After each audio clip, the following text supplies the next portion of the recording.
Hello dear children, in this video we'll discuss about the usage and function of parts of speech and sentences. That is, you learn about use of same word as different parts of speech. So children, we already know that every word has a role in a sentence. And earlier we have learned that words are divided into different categories according to their usage and function in a sentence, which we call parts of speech. Parts of speech help us to analyze the sentences and understand them better. And we've also discussed about all the 8 parts of speech in previous videos. Now let's see the usage of same words as different parts of speech.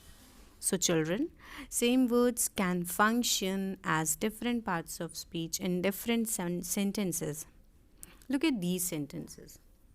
Granny can see very well without her glasses.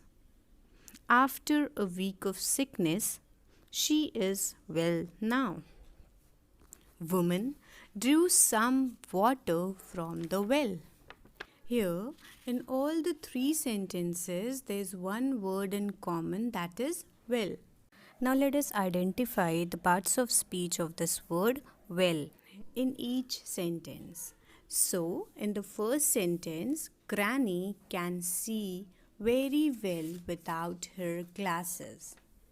Here, the word well is modifying the verb see, and we know that the word that modifies a verb, adjective or another adverb is called an adverb. So here well is an adverb. Now look at the second sentence.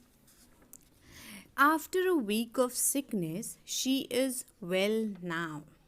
Here the word well is describing a pronoun she. And we know that the word that describes noun or pronoun is known as an adjective. So in this sentence, well is an adjective. In the third sentence, woman drew some water from the well. Here the word well is name of a place or name of a thing, well. And we know that name of a person, place or thing is called noun. So here well is a noun.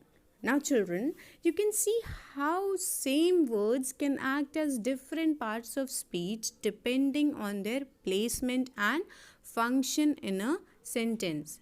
Therefore, we can only decide to which part of speech a word belongs only when we can see it used in a sentence. Now let's see another example. Give me some water. They water the plants daily. So in the first sentence, water tells us name of a thing. So water here is a noun.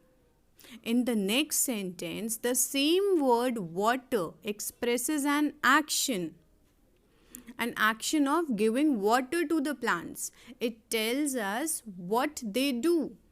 So here water is a verb. Clear? So now let us look at some of the examples given in your book. Look at the first example. What is that sound?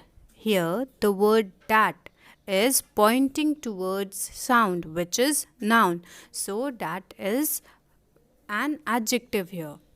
Next sentence, that is where I want to go. Children, here where is defining a location or a place. So where is functioning as noun, and the word that is establishing relationship between place, where and verb go. So here that is a preposition. So now see the next sentence. They practice hard so that they can play well.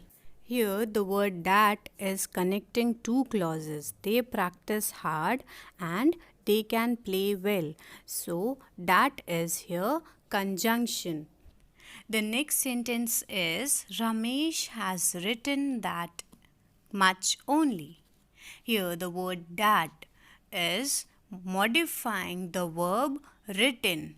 So that here is an adverb. So children, you can see how same word that acts as different parts of speech depending on its placement and function in each sentence. Similarly, the word above can act as adverb, adjective, noun, and preposition. Let's see how. The example given here is heaven is above. Here, the word above is qualifying state of being verb, that is. It is telling us adverb of place. So, the word above is an adverb here. Next sentence is edit the above paragraph.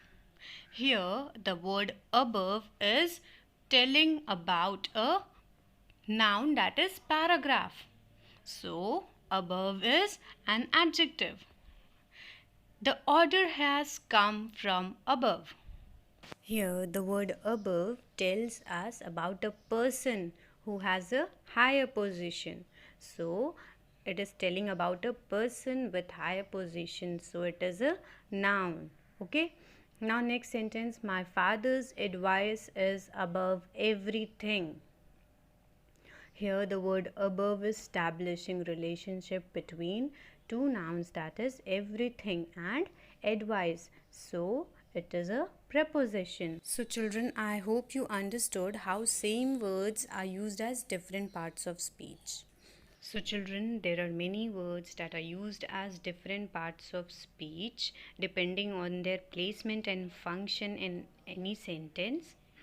Many of them are given in your book. So go through it, understand it, and try to do the exercises given at the back of this chapter.